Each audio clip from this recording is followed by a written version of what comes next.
Everyone remembers the past a little differently. That's normal. It's how our brains work.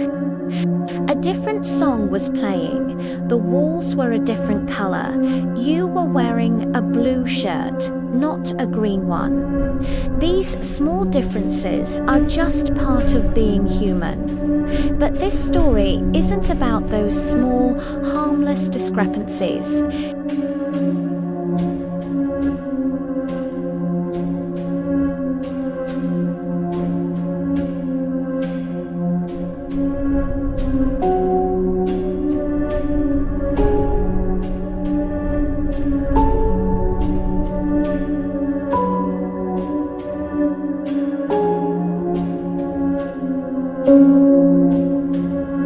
Because after you hear this story, I guarantee you'll start questioning your own memories, wondering just how reliable they really are.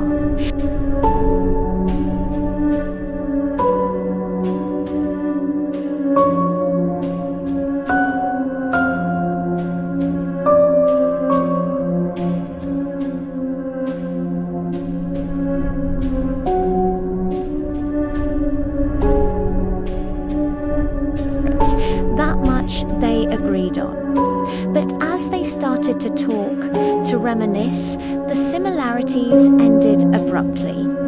One of them, a woman named Clara, recalled the room being bright, flooded with afternoon sunlight that made dust motes dance in the air.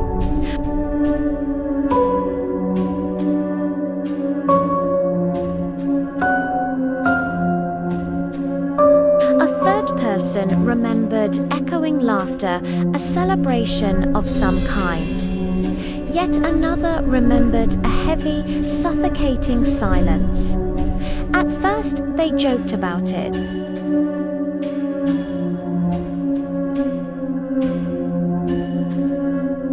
They laughed, trying to piece together a shared history from their conflicting accounts. But the laughter died down as a disturbing pattern began to emerge.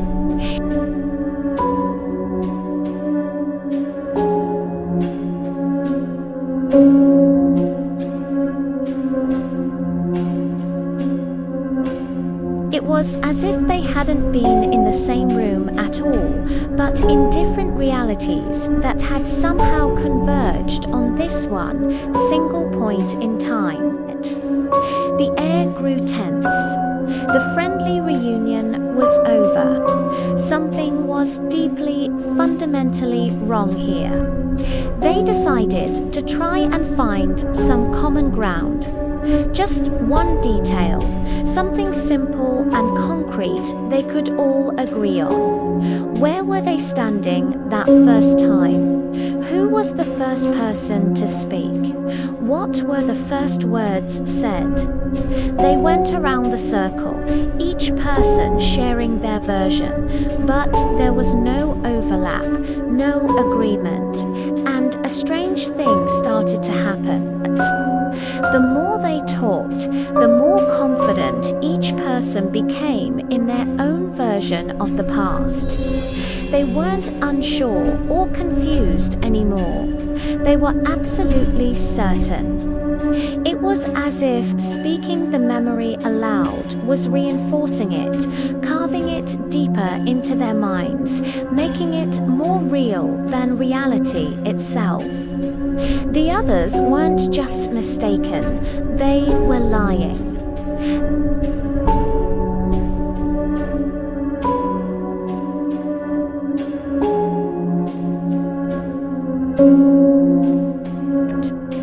As the argument grew louder, more heated, the room seemed to change. It didn't physically shrink, but the mental space within it constricted.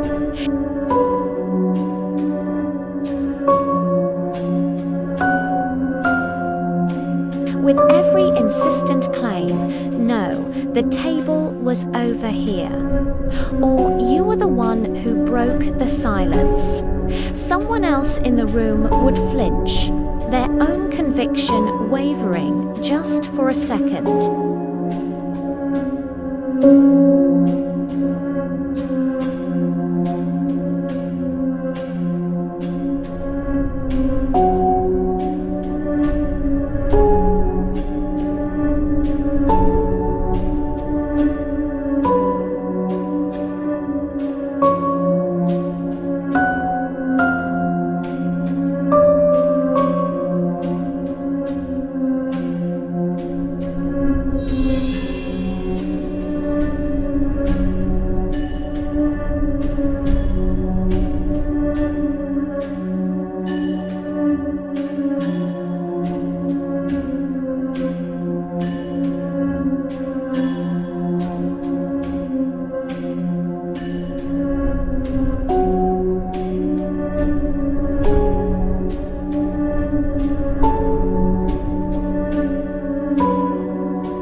But only one person could have it. As this one complete memory crystallized in Mark's mind, the others felt a sudden, profound emptiness, a void. They knew instinctively that something precious had just been taken from them, but they had no idea what it was. It was the feeling of waking from a dream you can't recall, a ghost of an emotion with no story attached. They were free from the confusion, but they were also hollowed out. And Mark, the one person who now remembered everything with perfect clarity, he couldn't remember how to leave. He saw the door, but the knowledge of how to walk toward it, how to turn the knob, how to step outside that memory was gone. It had been traded. In the years that followed, people in the town would talk about that old building. They'd share stories of strange conversations overheard through the walls, of visitors who would enter together and leave arguing about the most obvious things, like the color of the sky.